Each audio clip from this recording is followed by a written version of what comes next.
My name is Carrie Klima, and I will serve as your moderator today. And on behalf of SAL Professional Development Committee, I would like to thank you for participating in the structured conversation today, and an extra thank you to our speakers, Kelly and Whitney. A few logistics before we get started. You can adjust the size of your chat box on the left-hand side in the bottom left corner. And we will closely monitor the conversation, so if you have any questions, feel free to chat in there or ask our presenters any questions. I do encourage you to ask questions, share comments, provide feedback through that window. And we also have quite a few other options to engage in the conversation today that we'd love for you to use. Under the participants window, you'll see your name, and then there's 4 different buttons. And the first button you can see is an emoticon button. So you can actually show your emoticon and give our presenters an applause, or that you approve maybe, or if you need anything to go faster or slower, so that's a nice feature.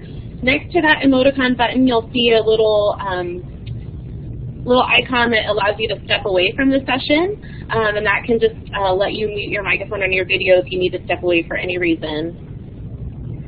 We will use the chat window, and oftentimes most of our individuals that attend these sessions use the chat to communicate.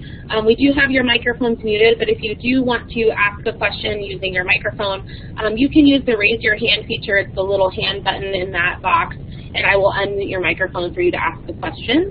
And we actually, we get to have a little bit of engagement in our session today, so that's exciting, and we'll have a few polls where you get to respond to questions that our presenters have posed.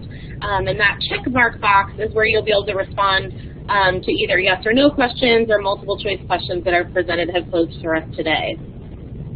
So let's get started with today's structured conversation.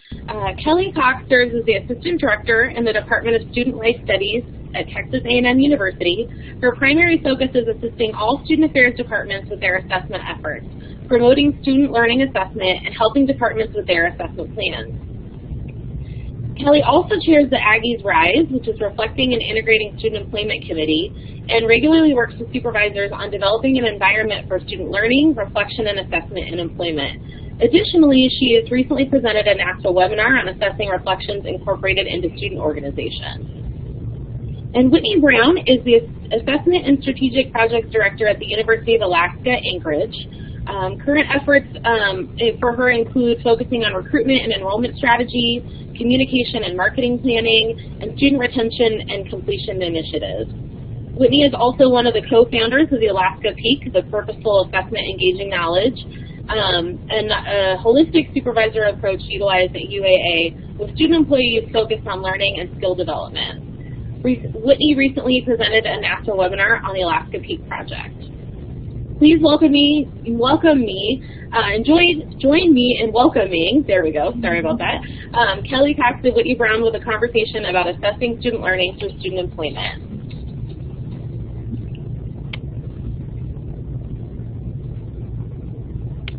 Hi everyone. Kelly, I think your mic is muted again. There, can you hear me now? Sure can. Okay, well, wonderful. Thank you, Carrie.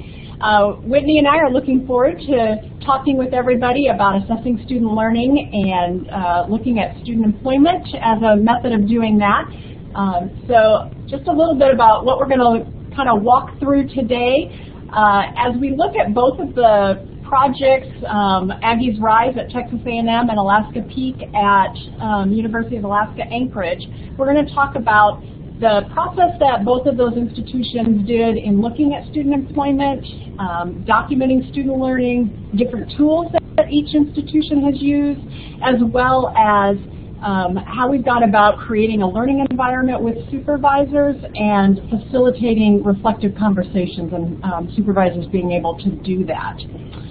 So that is kind of where we're heading today. So first, just a little bit about both of our institutions. Texas A&M is a very large campus. The College Station campus has over 61,000 students, and our freshman class, they are anticipating this coming fall to be over 11,000 again. So large institution, and University of Alaska Anchorage, also a four-year public institution, undergraduate enrollment of about 13,000, and primarily a commuter campus, half of the students over 25 years or older. So both of these institutions are very different, but we have done some very similar things, and I think one of the things that I think is neat about that is that regardless of the makeup of your institution, that I think there are elements of this that you can do and make it your own for your institution as well. And so as we walk through some of the things that both of us have done, we'll talk about each institution kind of each step of the way as we've done things. So you'll be able to see some of the things that we've done that are similar and then some of the things that have been different. And that way you'll be able to hopefully find some things that will work for your institution. So before we get too far, we have a polling question to kind of understand who's tuning in with us today. So if you can let us know if you currently supervise student employees.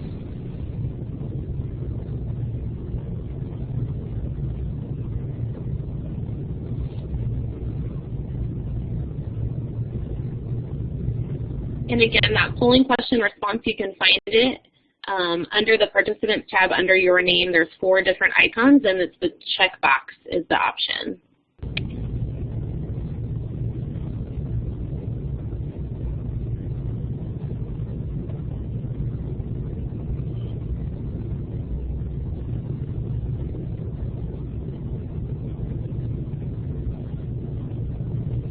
Wait just another minute or so. There's still a couple that seem to keep coming in.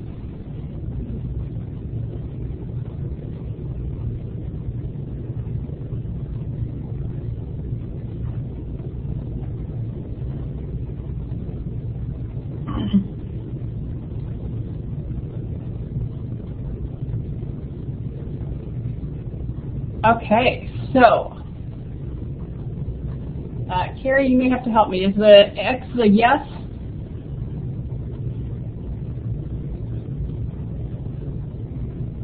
The X is the no. They're just reversed on the screen. Okay.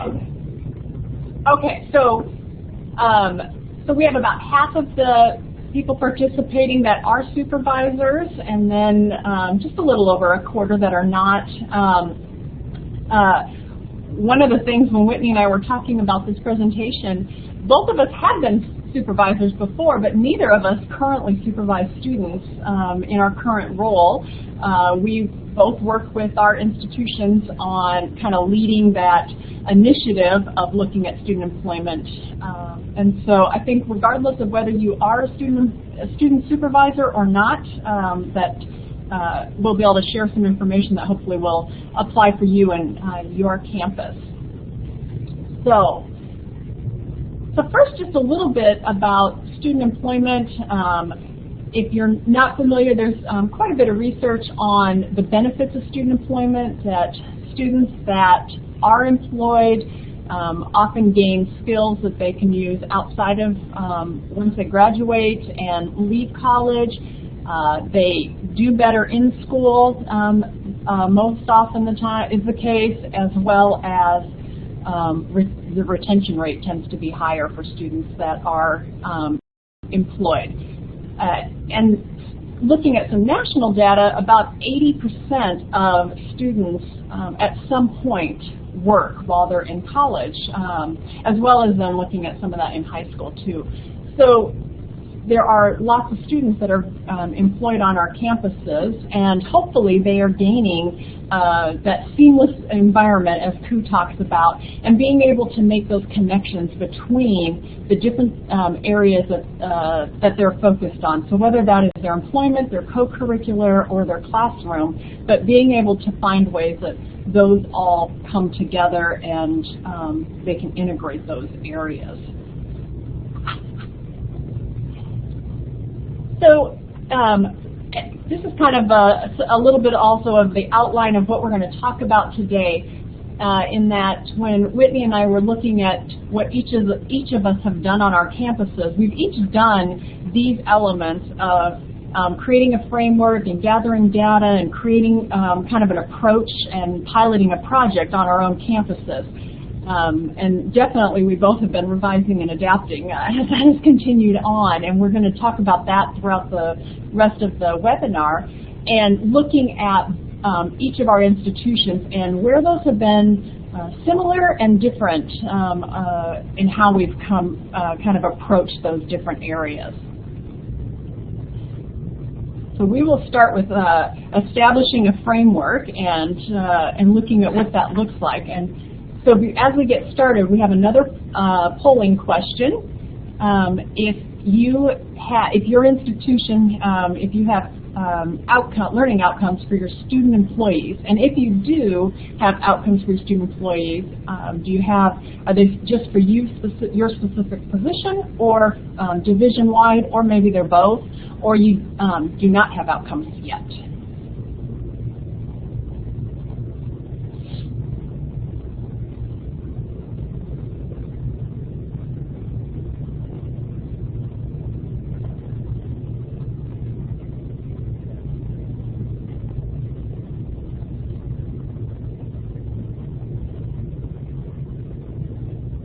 Thanks for the supplement to your answer, Joe. I see that you said no, but we will have soon, so that's exciting.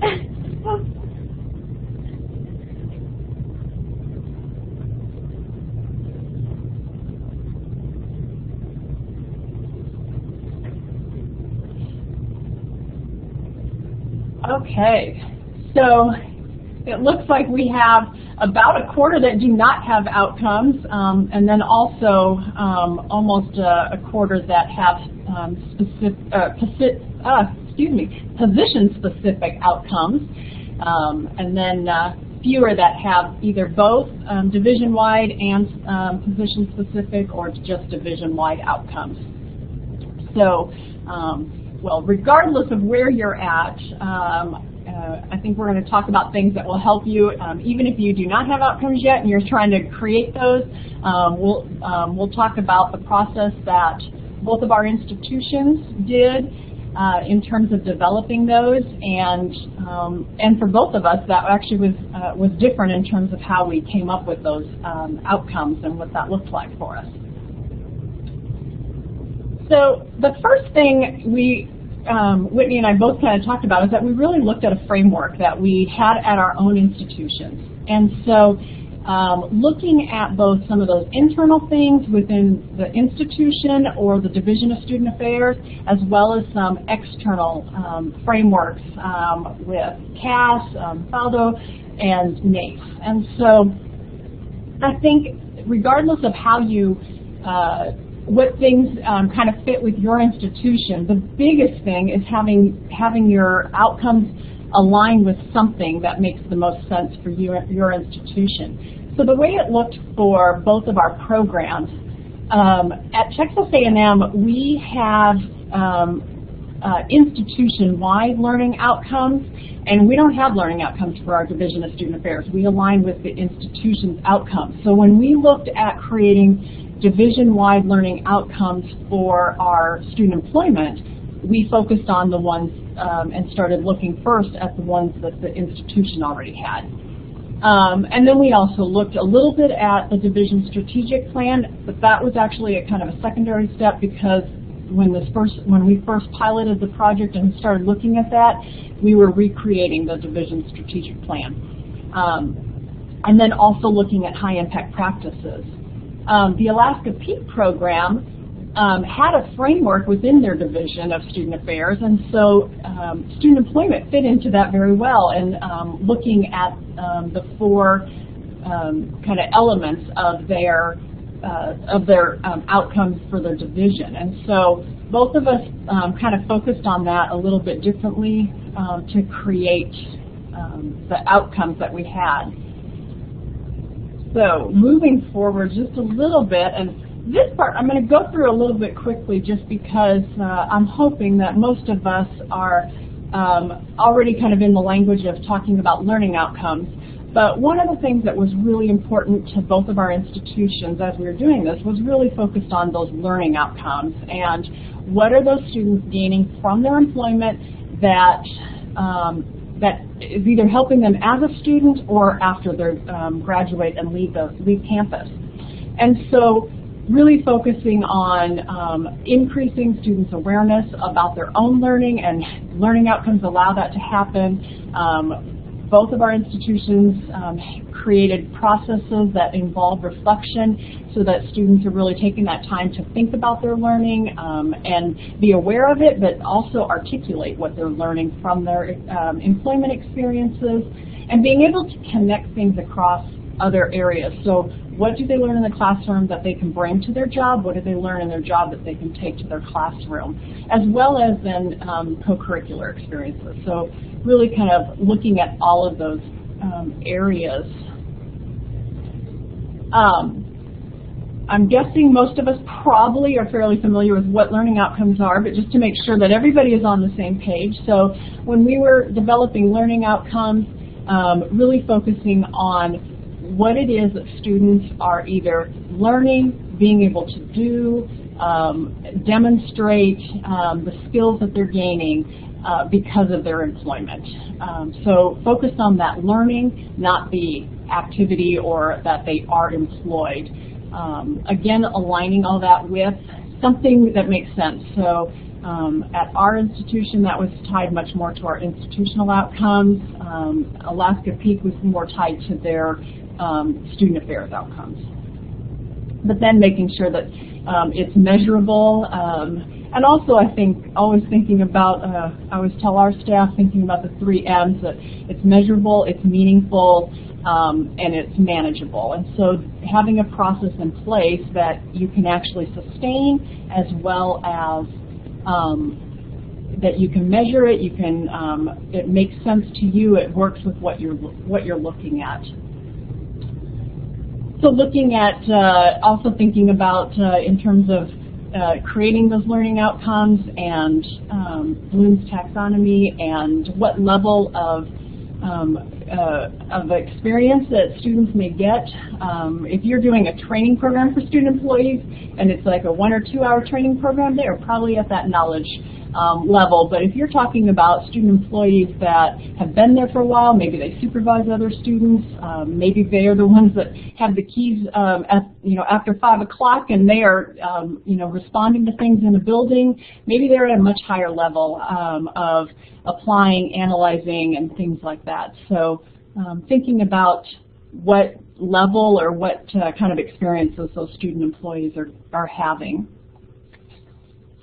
And then if you've never written a learning outcome, which hopefully most of us have, but thinking about who our audience is, so who those student employees are, in this case, what behavior you want them to learn, so what is it that skill that they're learning from their employment, and what kind of condition or degree that they need to learn it as you'd be writing a learning outcome.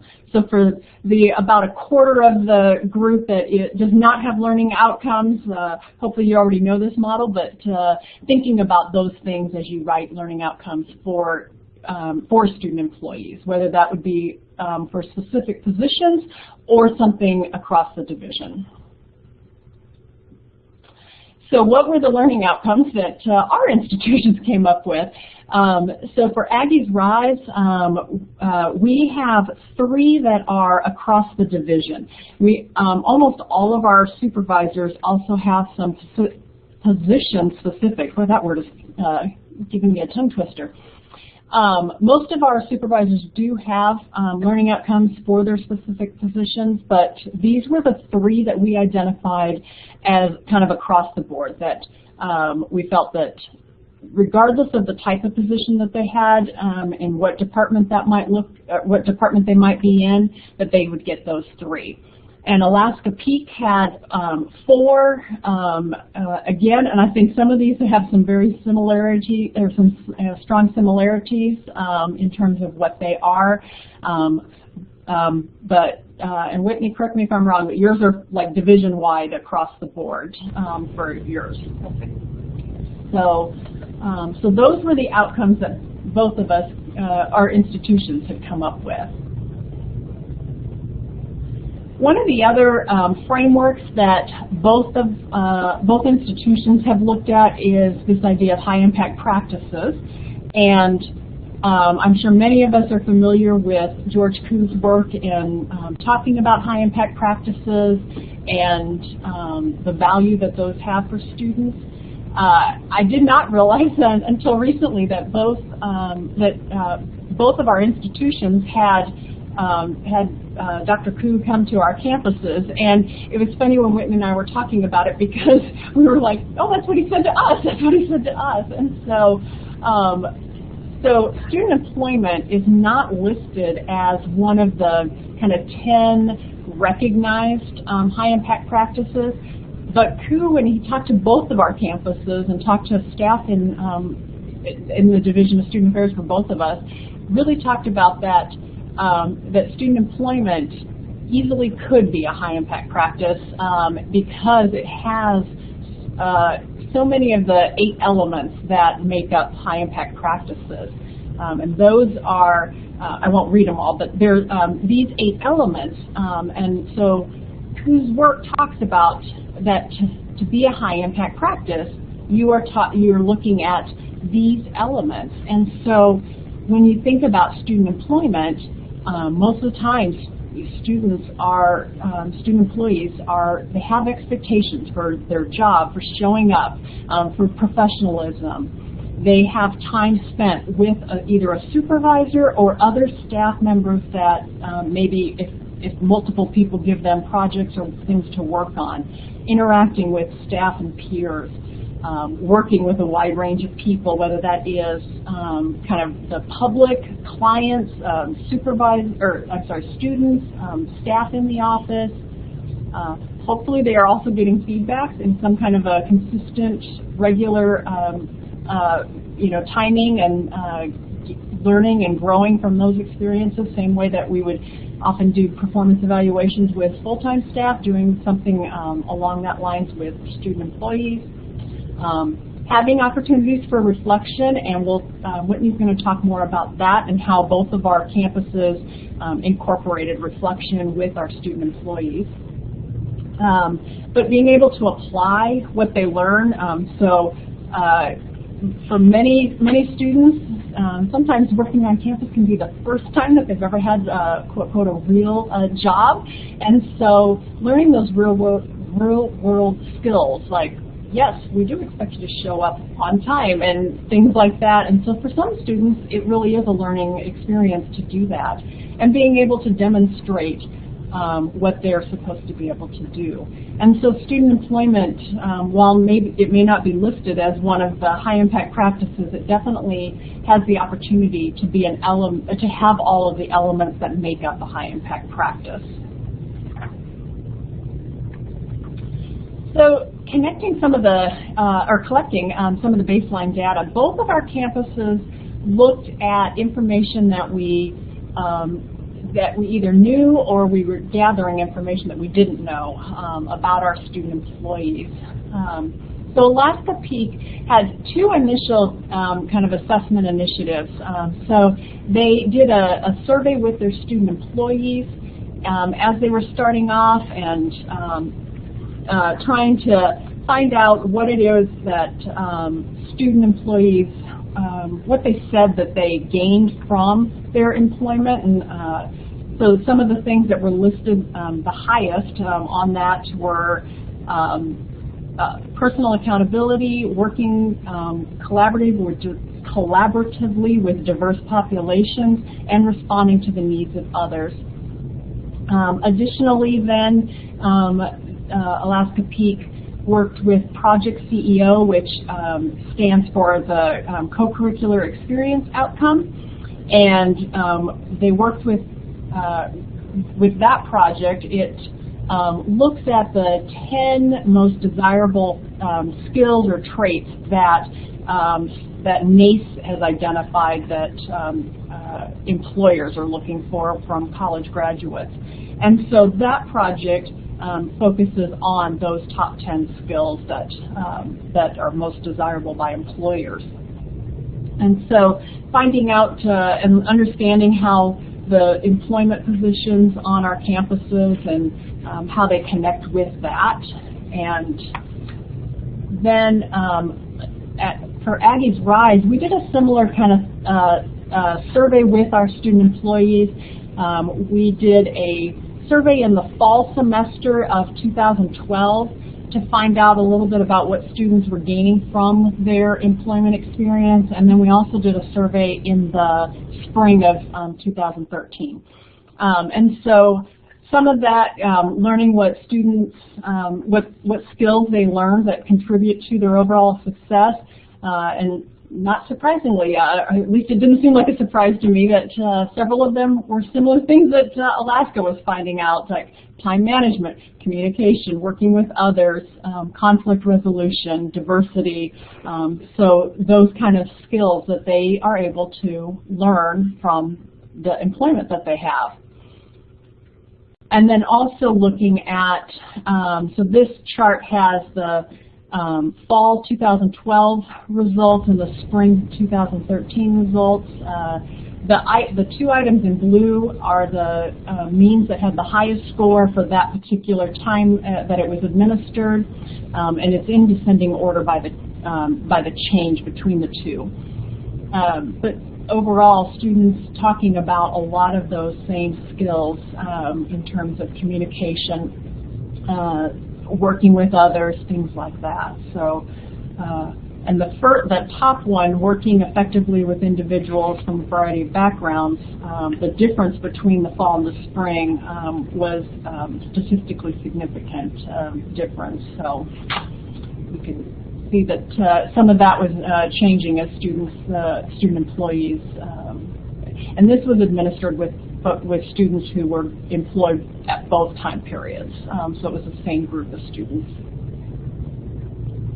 So I'm going to turn it over to Whitney to talk about kind of the Iowa Grow project, and that was an inspiration for both of our campuses.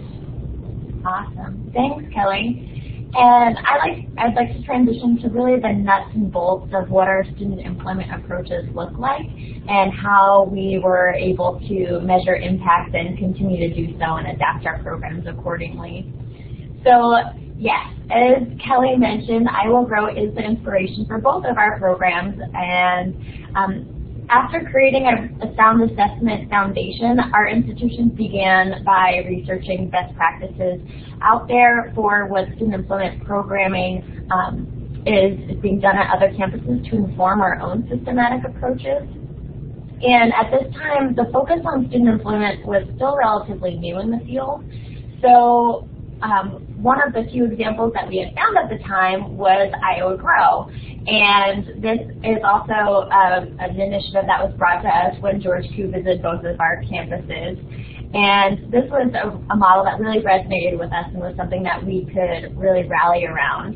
And this presentation is kind of a fun one to give because we're able to really recognize such a leader in the field, and we want to give that credit and recognition to the University of Iowa for their leadership in student employment assessment in the Iowa Grow program, because they are so great in that they allow and support other universities to utilize their resources and then give permission for them to adopt it as their own. So that's what we've done at the University of Alaska Anchorage with Alaska Peak, and as well with Aggies Rise. We've been able to use their model as a foundation and have been able to adapt it to fit the needs of our own campuses. So kudos to Iowa Grow. If there's anyone from the University of Iowa on the call today, thank you, and we hope that you can share this with your colleagues.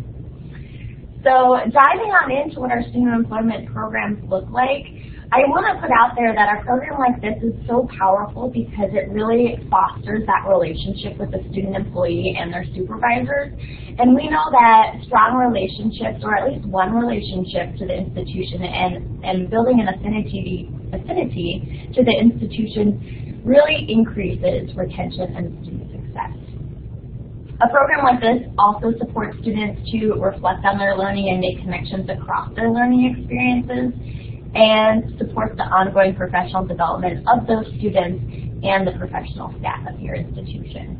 So this is really the why we're doing all of this. So before I dive in, I wanted to give an opportunity to pause and have y'all share your thoughts through the chat box. Reflect on your own campuses and why you're interested in this topic. And you can go ahead and type in your thoughts. And our biggest why here is so we can help students connect learning across their different experiences. So we're curious to hear, how does your staff help students to build connections between and articulate or document student learning occurring through their on-campus employment, making those connections between their academic coursework, career preparation, outside the classroom activities, etc. And we'll talk shortly about how we've each adapted the Iowa Grow program, but maybe you are already familiar with the Iowa Grow program and utilize that at your own campus. So how do you work with your students to make connections between their learning experiences? We'd love to hear your thoughts.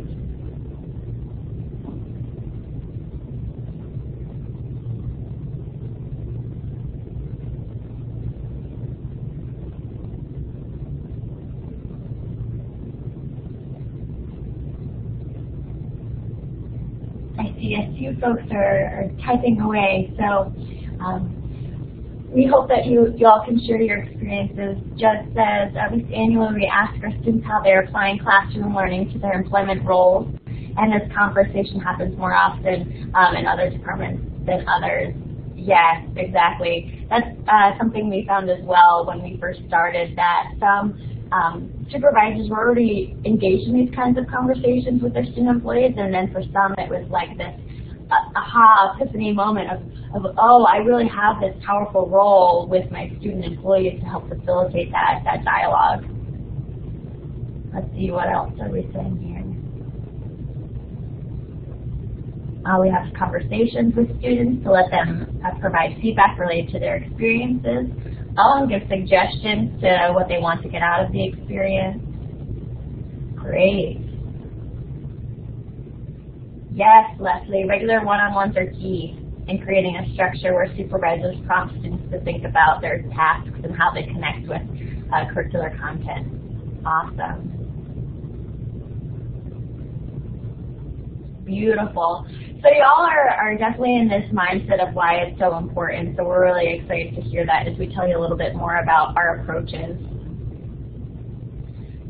So I'll continue on, and those are all really great examples, and when we pushed forward with adapting Iowa Grow, we found that our programs really needed to have these three elements. We found that they needed to have that intentional conversation between student employees and supervisors. So that's that reflective learning component. That's one of the 8 elements of a high-impact practice that Kelly referenced earlier. That we needed to provide ongoing training and resources for our professional staff for their professional development, supporting them to be the most effective supervisors that they can.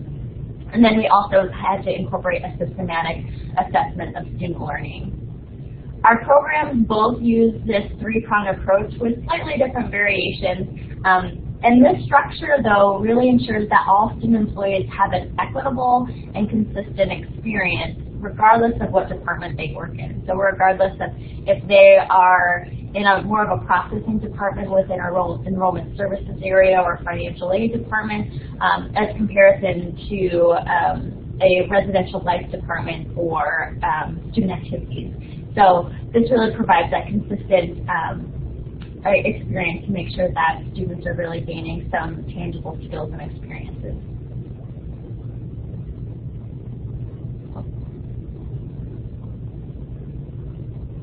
Great.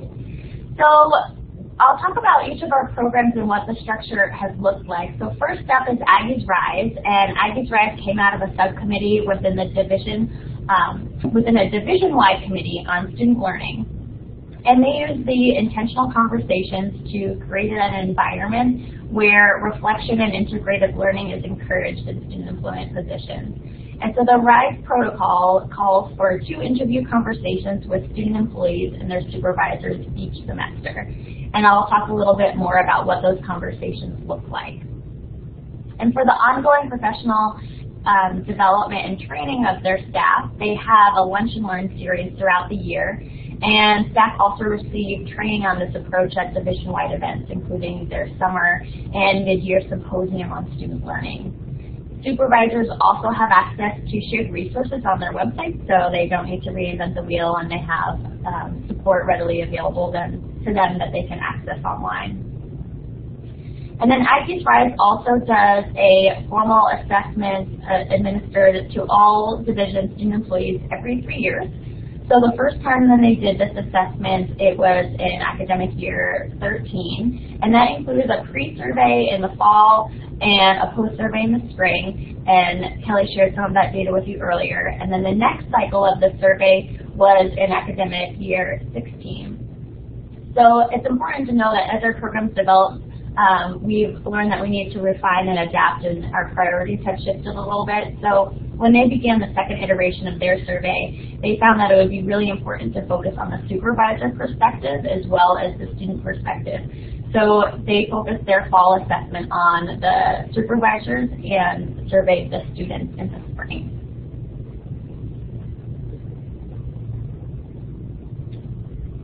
And then I'll dive into Alaska Peak, and Alaska Peak came out of our Student Affairs Assessment team, so similarly coming from a division-wide collaborative team, and it follows a similar format. So students and supervisors participate in Alaska Peak during the fall and spring semester that a student is employed on campus. And at the beginning of the fall, students and supervisors both participate in Alaska Peak orientation sessions.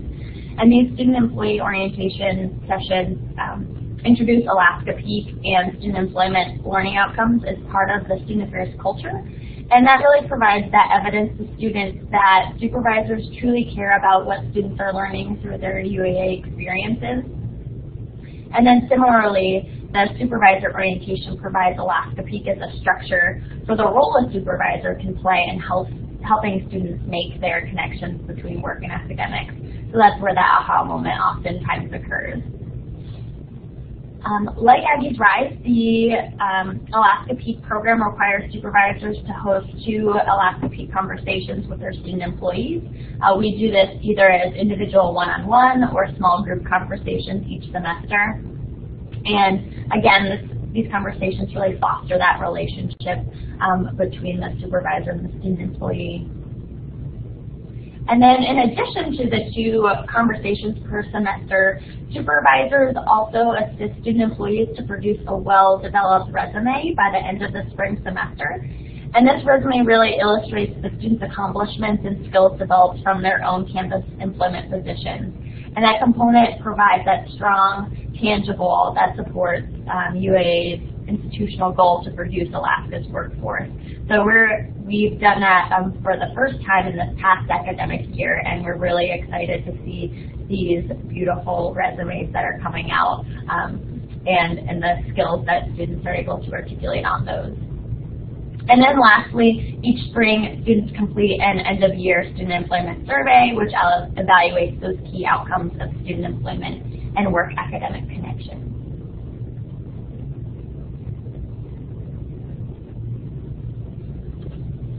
All right, so I mentioned before that the largest element of our programs are these structured conversations, and these interactions support students to reflect and connect learning from their diverse campus experiences.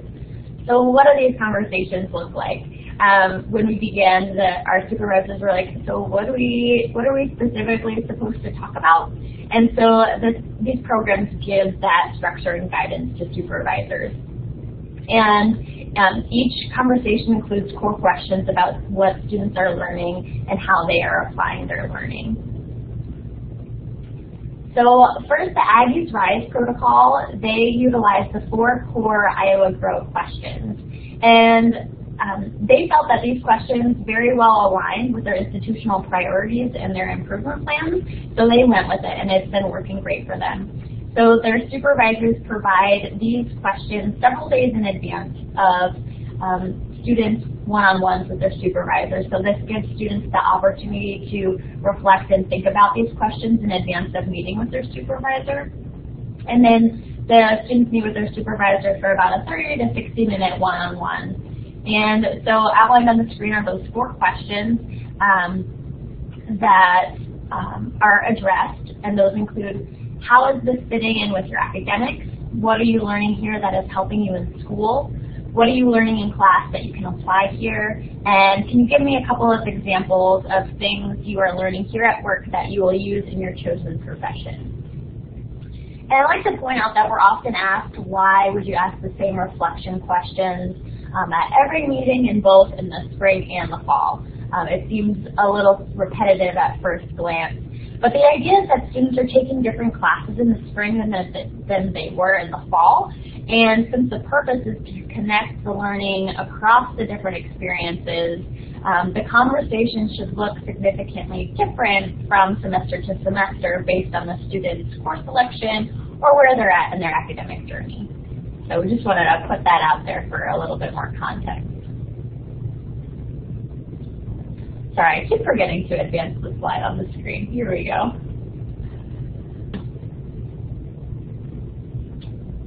And similarly, for Alaska Peak, when we began, we also implemented a variation of the 4 Iowa Grow questions. However, after our first pilot year, we found that our students weren't receptive to the repetitiveness of those questions in both their first and second meeting in that semester. And it also didn't capture all that we hoped to document from the student employment experience. So we revised the questions into a new structure and have found great success in this second year. So instead of asking the same 4 questions, supervisors were asked 2 standard questions during the first meeting of the semester. And those questions include, framing it is that often student employees make connections between their job and their studies. What are you learning in class that you can apply here at work? And what skills would you like experience developing that you feel would better prepare you for your future? And so this is that intentional question to help do some goal setting and help make sure that you're aware of what students want to get out of their experience so you can best support them to achieve that. And then we ask a different 3 questions during the second meeting of the semester. And those questions are, what are you getting in your job that you can apply to your future or career goals? How would you, or what would you consider to be your greatest accomplishment in your position this semester? And how has your time in this role impacted your student experience at UAA? So similarly, students reflect on and respond to these questions in advance of their conversations with their supervisors. And I wanted to share that we use Blackboard, our Blackboard learning system, to facilitate this reflection. During our first year of doing Alaska Peak, supervisors and students recorded their reflections in different ways. Some supervisors had students fill out a little worksheet and then turn it in. Some supervisors just took notes and then documented it into an Excel file. Some didn't take notes at all. They just had that one-on-one conversation. So our trail of documenting all of this rich conversation was happening. That didn't happen so much in that first year. So we knew that we needed to have a more systematic approach and provide students a little more structure and guidance on what we were expecting from them. And we looked at a number of different tools. We looked at e-portfolios, but on our campus, portfolio thinking is still a new paradigm shift and hasn't quite caught on with our students and our faculty and staff. So we were thinking about what other tools our students are already using that resonate with them, and Blackboard was the most obvious there, and we got some great feedback from students that the Alaska Peak Blackboard class shows up in their class list, so they're able to see it automatically when they log in. They know right how to fill it out because they're doing using Blackboard with their other courses as well. So it was a great way to record. It was a little bit of a learning curve for our staff that aren't in Blackboard regularly, but we're working on that, and it's going along pretty well to overcome that challenge. So we encourage supervisors to go in and look at the reflections before they have their one-on-one conversation, and then supervisors are able to ask additional follow-up prompts and facilitate that dialogue. We also provide supervisors supplemental questions. So if they feel like they've exhausted these questions, or if a student is a little more advanced, we have a list of supplemental questions that they can ask. And those are designed for more advanced students, non-traditional students, students that have been employed with the university for multiple semesters, etc. Okay. So just want to illustrate briefly that these programs don't happen overnight, and they really have been a culture shift for both of our institutions. And so this really outlines the different phases that both of us have gone through. We've first did that groundwork to establish that foundation that Kelly talked about, and then we did some piloting. So for the University of Alaska Anchorage, we had 4 departments that were on the Student Affairs Assessment team that we did that pilot work with. And then we adapted our program based on the outcomes of that year. Then this past academic year, it was like the more the merrier. Everyone that was excited to hear about Alaska Peak could participate within Student Affairs. And we had significant increase in participation. So we've had over 100 student leaders or student employees participating in Alaska Peak this year, and 38 student affairs professionals were trained on the Alaska Peak methodology. And then moving into the next academic year, it's going to be an expectation that all student affairs student employees participate, and then the more the merrier for beyond student affairs. And we also have some community campuses that are affiliated with UAA, and so that'll be open to them. Aggies Rise had a similar implementation, and because they're a larger institution, it was a little bit more time to build that buy-in among staff. So really through AY 14 and 15, moving into 16, it was really building that buy-in, training, and communicating with their staff, really that grassroots implementation. And so moving into AY 16, they were able to get more perspective from the supervisors through that new supervisor assessment. And moving into AY 17, focusing back on those formal structured conversations and making sure that those are being documented and well recorded. And moving into next year, making that strong connection to ensure that those experiences have those elements of high impact practices. And on their campus, they even have recognized high impact practices. So supporting staff to be able to submit and have those student employment experiences recognized as high impact practices. So it's an evolving process. So please don't be discouraged if the culture shift doesn't happen overnight, because it certainly didn't happen that way on our campuses. So I know we're coming up close on time, but I want to share with you a few of the ways that we've been able to demonstrate our impact at our institutions and how we've now been able to really capture student learning and development occurring through on-campus student employment. And we've done so in a variety of ways. So first, I'd like to share with you a little bit more about the qualitative indirect assessment. This is the self-reported learning gains from student employees through the Aggies Rise program. It's exciting to report that there are increases in all these areas of learning as compared to the 2013 survey. And it really demonstrates the impact from increased intentionality and use of the Aggies Rise protocol. They also found that 86% of students agreed or strongly agreed that they reflect on their work experience and what they are learning through their employment. So 86%, that's a really tremendous support of those students making those connections. Additionally, there is the student supervisor survey and student learning through the perspective of that supervisor. And the results highlight the emphasis on gains in student employment outcomes and emphasizing those Aggies Rise outcomes of communications, critical thinking, social and cultural global competence. So it's exciting to see that through the lens of the supervisor as well. I'd like to also just highlight these 2 additional points, that there were 63% of supervisors who said that they used reflective discussions to measure what students learned through their student employment position, and only 9% of supervisors who indicated that they didn't measure student learning of their student employees.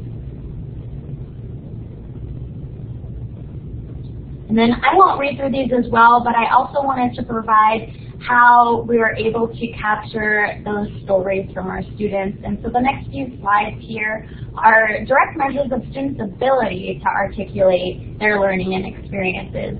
And since we've just finished year 2 of Alaska Peak, the long-term effects of these programs are yet to be seen. But these excerpts are from our residence life area and are really great examples of how students are able to make those connections between their learning experiences. You can see those strong buzzwords of being able to apply, internalize, understand, and the different dimensions of growth there. You can see those transferable skills of knowledge and abilities that they're able to gain and apply. And it's just so awesome to be able to see these great examples of things that students can highlight on their resume. This one is great, focusing on that one question that asks students to reflect on their greatest accomplishments. This helps get students into that mindset of what are the outcomes or outputs of their roles at their institution. So while we see great success for our students, we also see great success for our supervisors. Here's a supervisor story about how Alaska Peak has impacted their professional role as a supervisor.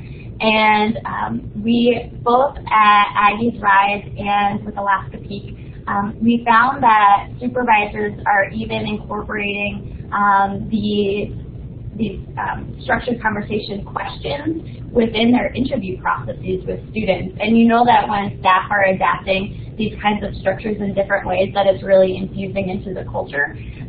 So that's exciting to see how it's being used in that way.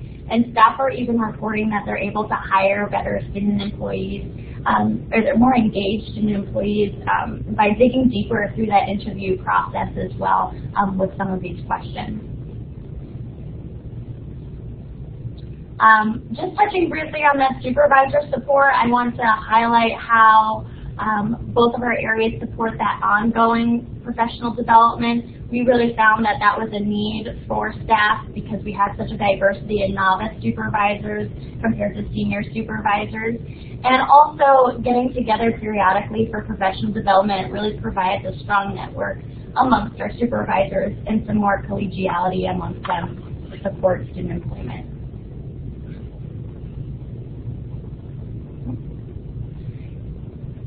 And then just a few additional metrics. Like I said, the long-term impacts have yet to be seen, but we are closely monitoring some of these performance metrics of students and are already seeing significant gains amongst student employees compared to non-student employees. So at UAA, on-campus student employees are more successful at completing credits than their comparable non-student employee students. This slide shows how students achieve at a 0.88 success rate compared to 0.83 among non-student employees, and that this variation is especially high when we disaggregate this and look particularly at first-year students. Similarly, within the IPEDS cohort of students who have worked on campus for just at least one semester during their career, they are retained at higher rates. 78% freshman to sophomore retention among on-campus employees compared to 66% of non-employees. And lastly, on-campus student employees graduate at over twice the rate of non-student employees at UAA. So amongst the 2011 IPEDS cohort, 55% of students employed on campus at least one semester graduated within 6 years compared to 19% of students who were never employed on campus. So that really affirms the importance of helping students to build a connection with the institution and how they can carry them through for long-term success. And wrapping up here, our programs, you can see, have been growing and adapting over the years, and that it's important to continue to evaluate every year as you're moving through a program like this. And this slide just highlights some future plans for our programs and how we continue to hope to refine them and support our student employees in the years ahead. So I'll leave you with that, and in summary, I'd want to emphasize that student employment really shows a strong promise as a high-impact practice and key indicator for student success. We found so on our campuses and hope that you will be able to as well. And we hope that you feel excited about the opportunity to make student employment a high-impact practice. And we are going to transition to a few minutes of some additional questions. So we want to thank you all so much for tuning in and conversating with us today. Thank you, Whitney. Do we have any questions from anyone? You can use the raise the hand, and I can turn on your microphone, or you can definitely chat questions into the chat box.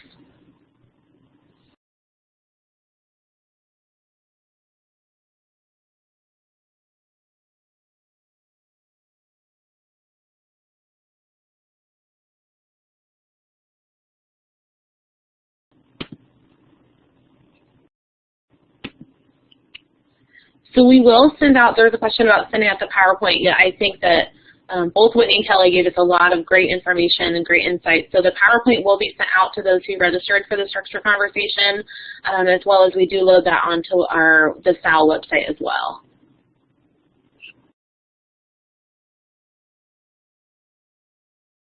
And our contact information is available on the slide. So as you're going down the road of developing a program like this, or if you have a similar program and are just continuing to advance it, please feel free to reach out to us if you have questions about our experiences or just want to brainstorm and share ideas about what you've been doing. We'd love to hear from you. Here we have one question in the chat box. Oh, we have a couple questions. Did either of your campuses receive pushback from supervisors or offices once the program was mandated? Well, that's a great question. So for us at UAA, our program has not been mandated yet. So moving into the next academic year, it will be mandated. And the key for us there has been that we made it an evolutionary process. So we piloted it, we spread the word, we got people excited about it, we're getting a little exposure. Our Vice Chancellor is super stoked on what we're doing. And then opening it up to the more the merrier. We did a little norming of this is just what we all do with our student employees. And so by the time we're moving into the year 3, it's like, okay, now it's time to get on the train because we're all doing this and this is such a powerful impact for our students. And we have the data and stories to show our staff why it's so important. And we've worked through the tweaks of figuring out the Blackboard system and how to make it most easy and accessible to our supervisors to implement as well. So hopefully all of that comes to fruition when we do mandate it in the fall. But it seems like we'll move in pretty smoothly because of that evolutionary process.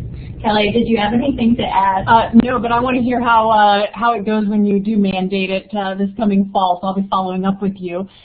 We actually do not have it mandated on our campus either, and right now we don't even have, I wouldn't even say we have support to move in that direction.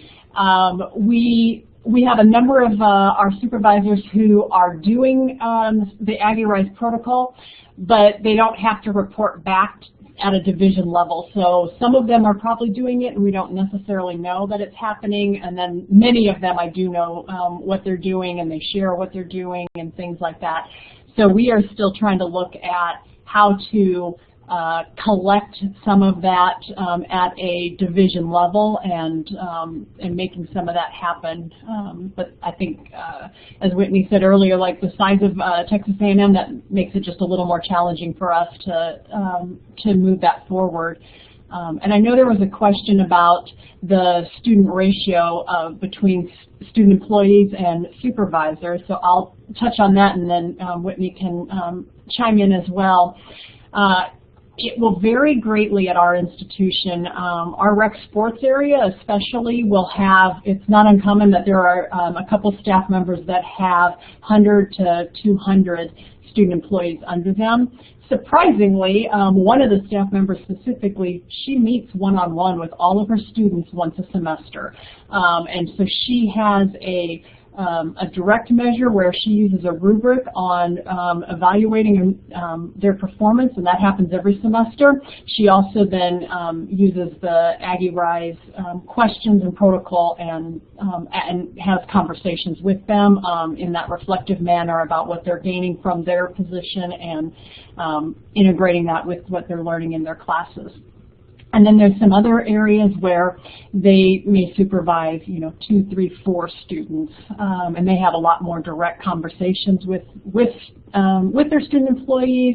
Some of those are still doing the very intentional conversations each semester, and then having additional conversations as well. And just for UAA, our supervisors generally have about 3 to 4 student employees each for those that are participating in the program.